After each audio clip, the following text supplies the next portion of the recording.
Understanding the nature of fear is a quiet part of every human life. It doesn't destroy your body, but it slowly limits the growth of your spirit. It often appears in small moments, when you are about to make a decision, take a risk, or speak honestly.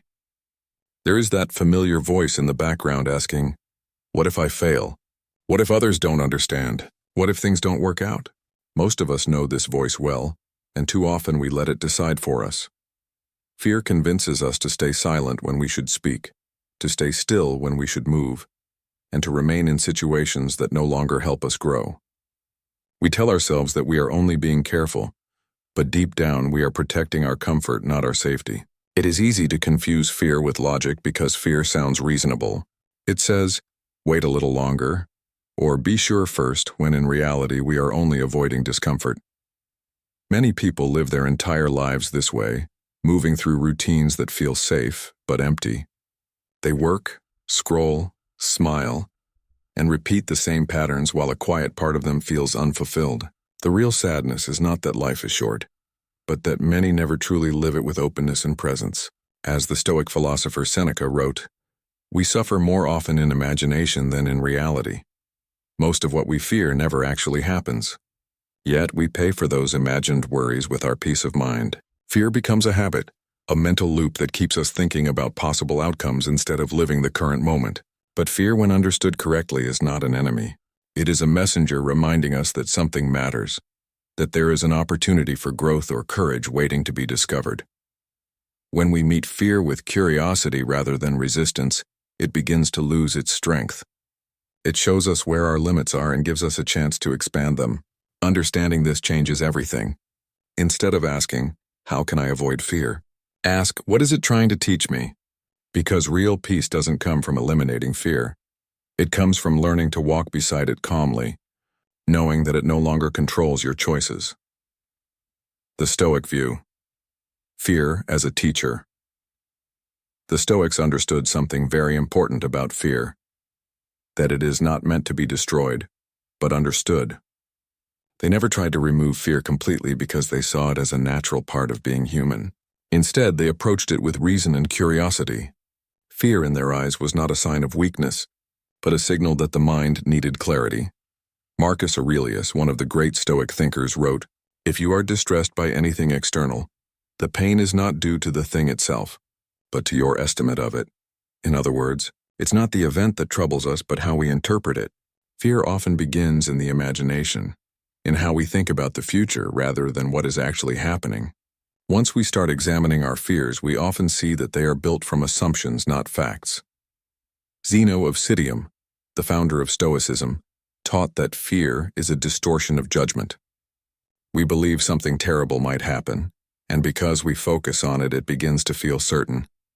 But if we pause, take a breath, and look closely at the situation with reason, we often realize that our fear has little foundation. This simple act of reflection can reduce its power. To strengthen their minds, the Stoics practiced a technique called premeditatio malorum, the premeditation of evils. They would calmly imagine things that could go wrong, loss, hardship, or disappointment, not to invite suffering, but to prepare themselves. By doing this, they reminded their minds that even if such things occurred, they could still endure and remain at peace. This practice built resilience. It taught them that fear is not something to escape from, but something to learn through. When you train your mind to meet fear with acceptance and preparation, you become stronger than the moment itself. You begin to see that courage is not the absence of fear, but the ability to act wisely in its presence. The Stoics showed us that fear can be a teacher, guiding us toward understanding, stability, and inner balance. And once you learn from it, fear no longer holds you back. It helps you grow. The cost of avoiding fear. Avoiding fear often feels like the safe choice. When something makes us anxious or uncertain, our first instinct is to step back and wait for the right time. We tell ourselves that we're being careful, patient, or realistic. But in many cases, that hesitation isn't wisdom. It's fear disguised as logic. It sounds calm, it feels reasonable, but it quietly limits our lives. Think about the moments when fear stopped you from moving forward. Maybe it was a job you didn't apply for, a conversation you avoided, or a dream you kept postponing. At the time, it might have seemed practical.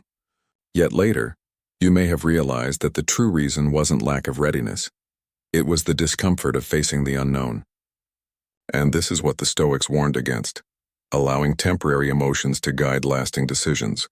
Musonius Rufus, one of the great Stoic teachers, explained that hard work and courage bring lasting peace, while avoiding challenges brings short comfort, followed by long regret. When we avoid fear, we protect ourselves for a moment, but we also miss the chance to grow. Each time we turn away, we strengthen the habit of retreat.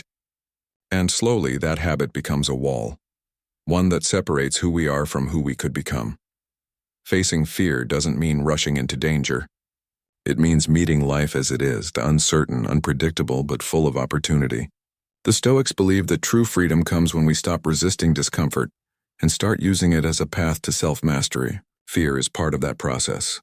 It's a signpost that points toward something meaningful, something worth learning from. Avoidance may seem peaceful, but it's a quiet kind of confinement. It keeps us in patterns that feel safe but unfulfilling.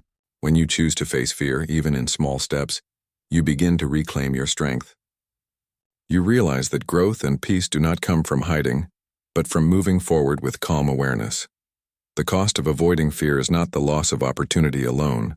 It's the slow fading of confidence, purpose, and potential. And once you see that clearly, courage becomes the only path that truly feels alive. Courage, acceptance, and inner freedom. Fear often feels strongest when we imagine the future or remember the past. It grows from thoughts about what might happen or what has already happened, but in the present moment, fear loses much of its power. The Stoics understood this clearly. They believed that peace comes from living in harmony with nature, accepting what we cannot control and focusing on how we respond. Marcus Aurelius often reminded himself that we are disturbed not by events themselves, but by the opinions we form about them. In the same way, fear is not born from the world around us, but from how we think about it. When you focus on what is within your control, your thoughts, choices, and attitude, life becomes lighter. You begin to realize that external events can influence you, but they do not have to define you. Imagine a soldier before battle. His heart is racing, his thoughts uncertain. Yet he takes a slow breath and remembers his training. He cannot control the outcome, the weather, or the enemy, but he can control his focus, his breath, and his courage. In that moment, fear becomes something he walks beside, not something that leads him. That is what true courage is: calm action in the presence of fear. Epictetus taught that we cannot always change our circumstances, but we can always change our attitude toward them. This is the foundation of freedom, to remain steady even when life is uncertain. When we stop resisting what we cannot control, fear begins to fade naturally. It no longer feels like a wall but a passing visitor. Living with courage doesn't mean being fearless. It means understanding that fear is part of being human and choosing to move forward anyway. Every step you take in awareness weakens fear's hold. Every moment you accept uncertainty builds strength within you.